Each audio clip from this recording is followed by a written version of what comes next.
यह कहानी एक छोटे से गांव में बसने वाले एक बाप बेटी के बारे में है। इस कहानी में प्यार, समर्पण और विश्वास की एक मिसाल है।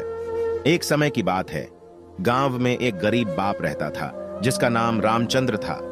उसकी बेटी का नाम गीता था। रामचंद्र एक संघर्षशील व्यक्ति था और अपनी बेटी के भविष्य के लिए हमेशा प्रयासरत था। गीता एक बहुत ही समझदार और प्रतिभाशाली लड़की थी। उसे पढ़ाई में बहुत रुचि थी और वह अपने पिता की मदद करना चाहती थी। रामचंद्र बहुत खुश था कि उसकी बेटी इतनी प्रगति कर रही है और उसकी मेहनत को समझती है। धीरे धीरे गीता ने बड़े होते हुए अच्छे अंक प्राप्त किए और उसके पास अच्छी कला क्षेत्र में आवश्यकताओं की व्यापक जानकारी थी।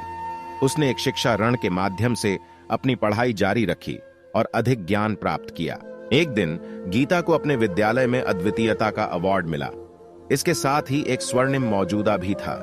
यह उसके लिए एक बड़ी प्राप्ति थी। वह अपने पिता के पास आई और उसे देखकर रामचंद्र के आंखों में आंसू आ गए। गीता ने पिता की आंखों में उसके प्रेम और गर्व को देखा और उसे एक आदर्श पिता के रूप में माना।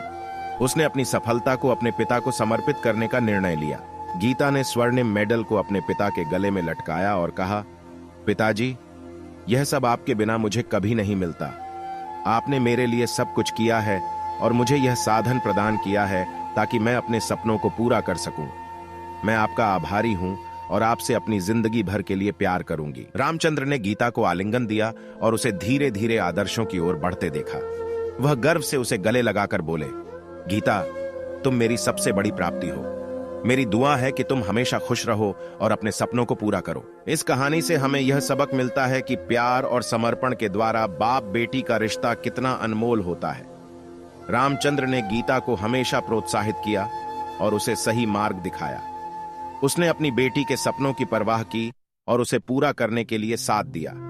इस दृष्टि से गीता ने अपने पिता को गर्व महसूस करवाया और उन्हें अपनी सफलता का हिस्सा बनाया। इस कहानी से हमें यह भी सीख मिलती है कि हमें अपने परिवार के सदस्यों की संघर्षों और सफलताओं का सम्मान करना चाहिए और उन्हें समर्थन और प्रोत्साहन देना चाहिए।